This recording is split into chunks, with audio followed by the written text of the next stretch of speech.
Hi, I want to talk to you about how I use assessments of my kiddos to determine a starting point for instruction. So what I'm going to do is I'm going to share with you two of the assessments that I did with this kiddo. I'm going to talk about where I think they need to be instructionally, and then I'm going to show you exactly how I planned my first lesson for them. All right, let's go ahead and do it.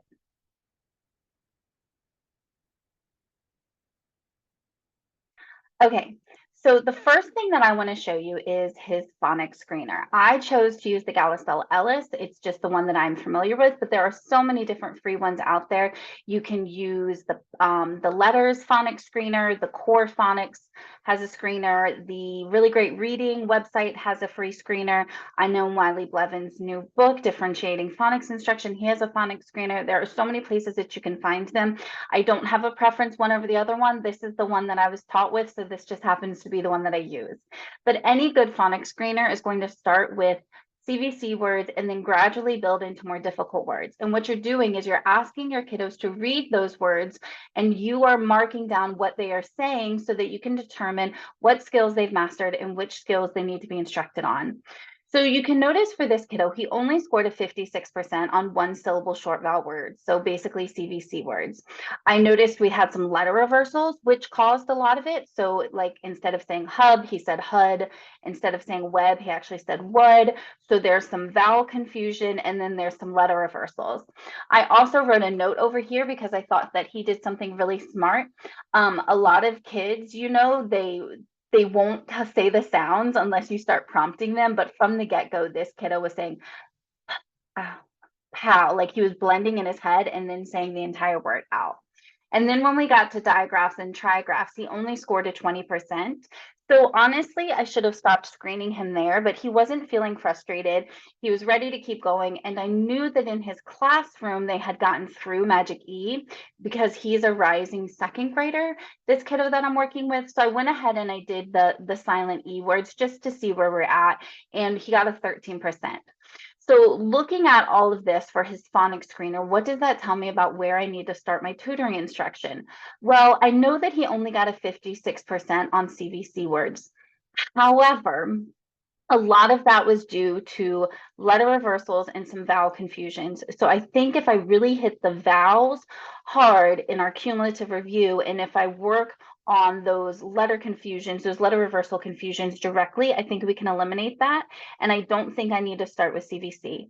What I really do need to start with this kiddo is I want to start with him with blends and digraphs. So digraphs I'll do first because it's two consonants that make a single sound. So this phonics screener has indicated to me that he needs help with digraphs, blends, and moving on, and that I really need to do some cumulative review for CVC words to help firm it up. But I don't just stop with the phonics screener. I also do a spelling inventory. Now, this kiddo is going into second grade, so his spelling and his reading are going to be kind of pretty close. But the older the kiddos go, the less likely it is that their spelling and their reading is going to be on the same level. So you can see he got the first three words right, fan, pet, and that is supposed to say dig, but he wrote big, but I knew what he meant. But then you'll notice for Rob, he wrote Rob. So once again, we're having those letter reversals, we're having those confusions. Now with a spelling inventory, and I used words their way, once again, I don't have a preference. All of those places that I mentioned, most of them already have free spelling inventories. If you just Google free spelling inventory, you'll be able to find some. So you're typically supposed to stop once they have 5 or 6 incorrect responses. And you can see I just kept going with him. And there's a reason I did that. I did that because once again, he wasn't feeling frustrated. He wasn't showing any signs of defeat. And also some of those later words had some skills that I was curious about. For example, with shine, I wanted to know whether or not he knew the SH. With dream, I wanted to know if he knew the DR, which is really interesting because the DR blend is arguably the most difficult one, this and TR. And except for that letter reversal, he got it. So he also got the BL here and the CH here. Sorry, he did not get the FL here though, but he got the CH and he got the BL and he got the DR. So you can see he has some of this, but he's confusing it.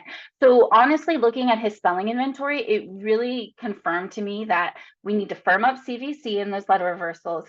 And then after that, what we need to do is we need to move into digraphs. And I'm going to actually be doing that simultaneously. So I'm going to work to close the gaps and to firm up those things that he's almost there with. And then I'm also going to push him a little bit further on some of the other things. All right, so let's go ahead and then talk about what this is going to look like for lesson plans. These are the lesson plans that I use. I will share a link to them in the comment section of this or in the caption of this video. So I tend to break my kids into 3 different groups: alphabet, phonics, and comprehension. So actually this one was already filled in, so you'll have to excuse me for just a second. Okay, so this kiddo is clearly within the phonics section. So I use these lesson plans for my small groups during the school year. So they had like a Monday, Tuesday, Wednesday, Thursday, Friday. But because what I'm working on right now is individual tutoring, I'm going to break it up into different days. So I'm meeting with this kiddo twice a week for the next 5 weeks, hoping that I'll be able to make an impact for him. And then what I would do is after I am done like with this one next week, if I needed to have another lesson for him, I would just make a copy of this Google Doc and then I would have it from there. So I'm actually going to add a row to this kiddo, and it's something because this kiddo I feel is kind of in between these 2 lessons. I am going to go ahead and add back in a phonemic awareness component for this kid. I think that having some phonemic awareness instruction just a minute or 2 each day is going to benefit him. He's also a kid that I'm going to go back and I'm going to do a phonics screener, not a phonics screener, a phonemic awareness screener. I plan on using the one from Really Great Reading. I'm also going to be listing some of these screeners in the captions of this video, so make sure you check it out. So for him, for phonemic awareness, I'm really going to just practice on segmenting and blending 3 and 4 sound words. So you noticed how he got some of the digraphs, some of the blends, but he really didn't get all of them. So by doing this, that is going to help firm that up. But I'm not going to be spending 10 minutes of our time focusing on phonemic awareness that's not connected to print. Instead, it'll be an oral only warm up. Then what we're going to do after phonemic awareness is we have a sound deck, writing ABCs, and symbol to sound. So let's talk about that. Your sound deck is going to be like a flashcard deck.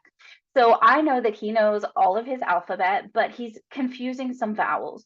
So what I'm going to do is I'm going to have a flashcard deck that has all of the letters mixed up, A through Z, and every day we will go ahead and practice it. I will probably go ahead and include AM and AN, those like welded nasal sounds. So I'm going to put all alphabet welded sounds because I know that's what I need for my review deck.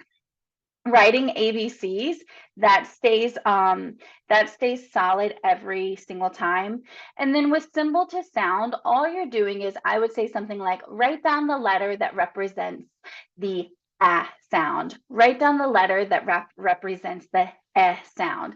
And because he's confusing vowels, I think that we'll do the symbol to sound with vowels. So I will say something along the lines of write down the letter that represents the sound and just do a couple of those. Now, you're going to notice there's going to be a lot of similarities every day with what we were doing. I'm probably going to go ahead and flesh out the first 2 days for you and then come back in another video and talk about where we're moving from them. If I need more space, I just click and I drag. Now, reviewing reading and spelling. This is typically where you would go over skills that you've already taught. Well, I haven't taught him anything, but what do I know? I know that he's using but confusing and he's almost mastered CVC. So for our review reading, I'm going to have a decodable folder that has CVC passages in it. We might also do a fluency grid that has CVC words mixed up. And the same thing for spelling. Now, for spelling, so that I don't have to come up with my dictation list, I actually have a document that has my words for dictation so that I don't have to think of it. And I will definitely put the links to this in the caption as well. All right, so I know that we are going to be reviewing CVC words, so I'm just going to scroll down on my product to where the CVC words are, and I'm just going to choose some. Let me make this a little bit smaller. So you can see I have all of the different closed syllables here, and I have welded sounds. So I'm just going to choose 5 words. So maybe I'll choose 6 words, and I'll choose one from each list. So for dictation, we're going to do jab so that I can work on that letter reversal with him. We will do ram. Let's do pig once again to work on letter reversals, jog, den, and we will choose cub. Those might be my dictation words for that. Now, to practice a new rule, this is what I'm going to do. Once again, I'm just going to make that a little bigger. To practice a new rule, I'm going to go ahead and start by introducing the digraph SH. And how I introduce it is like this. I use a phonics notebook, a phonics note page where we get some initial practice of it. I will introduce the grapheme explicitly. I will say something along the lines of, this is the digraph SH. SH represents sh. We might do some air spelling of it, all of those things. I kind of just feel it out in the beginning. But so I'm going to introduce explicitly this digraph sh. Then we're going to do our phonics notebook for it. We will read several SH words. I have a list in his decodable folder that we will use. Decodable folder. I have a list in his decodable folder that we're going to use, and then we're going to practice reading words. And I also have a picture sort. And the picture sort has them sort S versus SH, okay? So that's really going to take our first day. And then after that first day, we will be able to start doing some of that review. And I always play a game with kiddos. I'm not putting it in my lesson plan, which game. I kind of just bring a few and just feel it out. When I can tell that my kiddos are starting to get tired, then we're going to start and then we're going to stop, and then we're going to go ahead and play a game.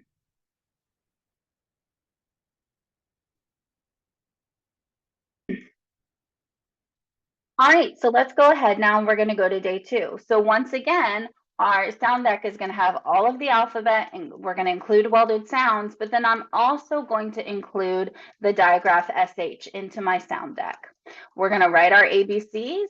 We're going to continue that symbol to sound, but this time we're going to have both vowels and digraph SH. So what I will say is write down the letter or letters that represent the sh sound, and he's going to have to write down SH. And we just do it in the same notebook we do our dictation and our writing of our ABCs.